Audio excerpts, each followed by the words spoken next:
Father? What? Father? Well, Father? again? Well, you see, it's like this. Like what? It's hard to explain, Father. If it isn't, then come back and through with the paper. Well, no, Father. It's about money. Money? What money? Well, you see, Well, you see? I'm busy. I need money. Need money? Aren't you working already? Yes, but is it enough? How much are you earning? 800, Father. 800? Why? You're earning almost as much as your father. You don't understand, Father.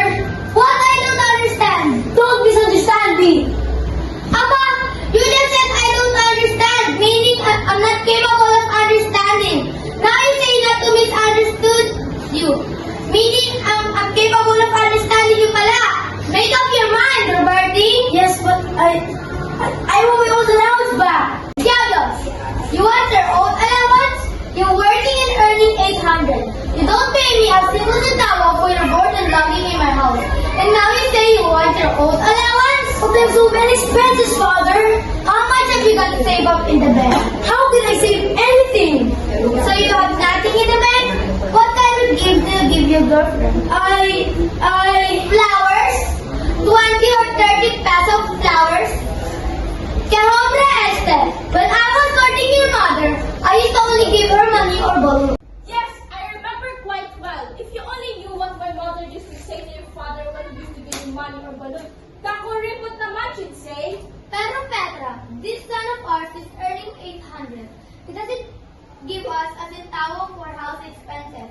And on top of that, is asking for his own allowance? Where in the world have you heard such a thing?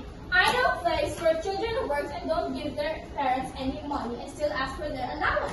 Where? In the Philippines. Apa, how illustrate they are, Petra? If you're not getting a single centavo. But Mother, If you have no money to ride a taxi, take a jeepney. jeepney to take out a girl. I what? Francis now. Huh?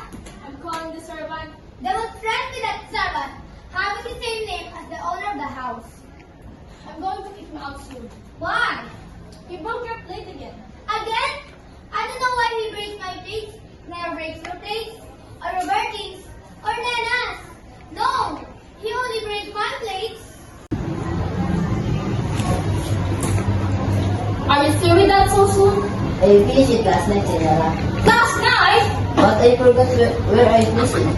Estupido naman itong tao to. Nag-receive na. Wanted! A muchacho. Okay, hang it out there. I said outside, not inside. As I was saying, Ano po, nag-film po kami para sa Were you talking to me, Petra, or to the servant? what are you still doing there? Go out to the kitchen.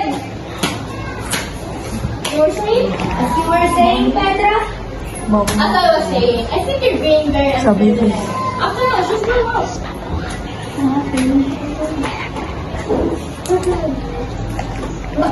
Petra, my dear, virtue is ageless. I know that, Francisco, but chaperoning is rather old-fashioned. Old-fashioned, maybe, in some other civilized country. But isn't the Philippines civilized? In some ways, yes. But in some ways, it is uncivilized. Hi, Francisco. Saturnino Balagtas should hear you right now. Where did you get the idea that Balagtas' first name is Saturnino? You mean Francisco? Saturnino, Francisco, both ends with an O.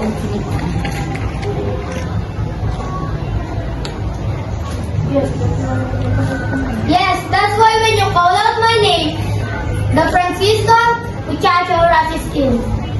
Anyhow, our women can take care of themselves. Are you sure? Especially if they receive an education, for instance. Our Nana is in her senior year in education at the University of Santo Tomas. She's even taking home economics. Moral falls. That means, I'm sure that makes her immune from any moral. Moral falls, Francisco. I guess graduated naman to. No, what I'm saying is better. It's better than educated than for enlightened to take care of herself.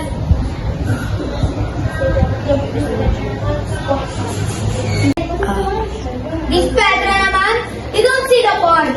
Education, even a university education, with all the letters of the alphabet after a graduate's name, AD, BSE, LLB, PhD, is not moral education.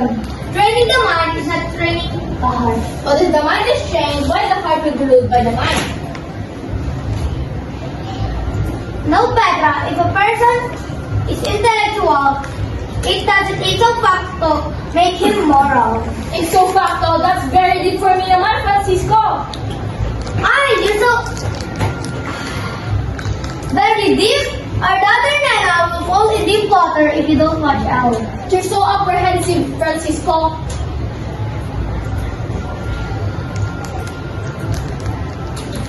Video call ni Senyora. Hoy, you! Senyor dito. I'm married to the señora. Therefore, I'm not the señorito anymore, but the señor. Understand? Opo, Senyora. I'm going to change your name from now on. You'll be called Francis. What? Francis. Opo, señor. Opo, Senyora. Yes, Francis. Ay, Francis. Francis. But, Yes, Francis. Understand? but, why not Paquito, Señor. Senyor, Or Paco. or Paco, or Francisco? Because I don't want it. Now, get out!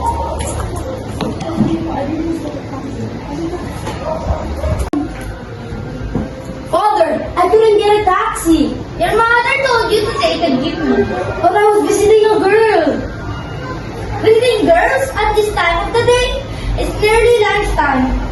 But she called me up. She said, go to her place. It's very important.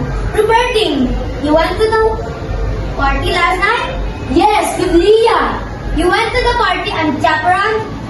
Don't you birthday need a chaperone? I'm not talking about Roberting. I'm talking about the girl he took out. Well, if you're going to lose your temper, might as well be the teacher.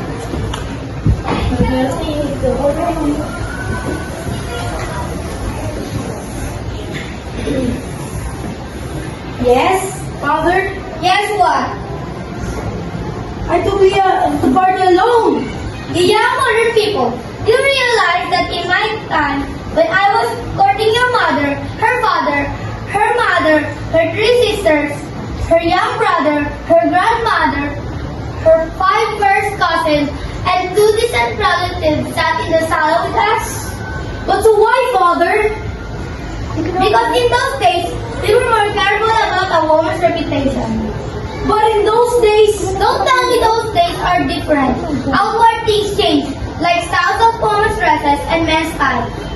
But the human heart remains the same. but in other countries, Father, There you go, in other countries. The Philippines is different, my son. Our climate, our tradition, our innate psychology, all this make our people different from foreigners. but my girlfriend has studied abroad. Columbia University pa. Filipino girls who studied in Manila people is religious of temper, different arts, but a Filipino girl is religious temper.